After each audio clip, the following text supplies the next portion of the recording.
Hi, I'm Karen Alexander. And I'm Natasha McCrae. And ladies, we want to encourage you. We don't want anyone to give up on their dream of finding that perfect guy to marry. We want you to stay focused and to know that it is so possible. Keep hope alive. Absolutely. I mean, obviously there's times where you feel like throwing in the towel and you feel like, oh, I don't want to wait any longer, or I've waited 8 years, or I've been celibate for so many years and nothing has happened, and I've met this one, that one, and that one. You know what? Let me tell you something. I got married when I was 24 years old, and I was so in love with my husband, and he died of a brain aneurysm 2 years after we were married. That broke my heart. That devastated me. I was 26. I was a widow. And I thought I would never find love again. I thought I would never feel the way I felt when I was first married. But you know what? I kept the faith. Yes, it took a while before I could date again. Yes, I prayed to God every night. Yes, I had to make myself ready to be receptive to a new man. Yes, I had to learn not to compare any guy that I met, including my current husband, to my past love, my first husband, because it ended so tragically. But I want to tell you, that was when I was 26. I didn't meet my guy until I was 56. I waited 30 years. I didn't wait by choice. It was in God's plan. I took action. I went out on dates. I went on even an online dating website to meet Tim. But the bottom line is it will happen if you remain faithful, if you remain vigilant, if you don't give up and keep the faith. Your prayer will be answered. It will be answered. Me. And you may be out there and you're doing everything that all the dating gurus have told you to do. You might be going to, community group events. You might be operating and working on a hobby or a craft. You might be going to meetups. You might be going online or hanging out with your girlfriends or going to single events. And you may be a little discouraged because you're just not meeting him there.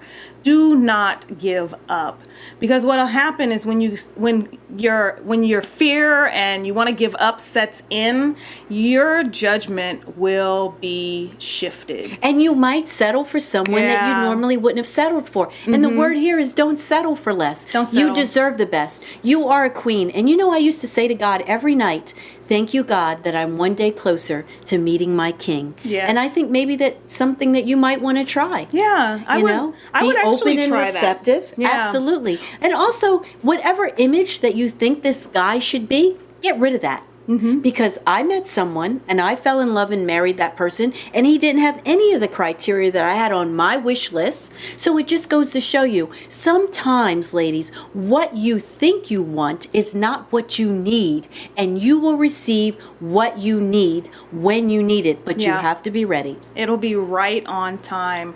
I just really want you to know that it will happen for you. It will. I've been out there. I've made the wrong choices. I dated the wrong guys, and I was discouraged. And when I was discouraged, I did make those crazy decisions, and all that did was take me 10 steps back. 10 steps further away from meeting my perfect mate.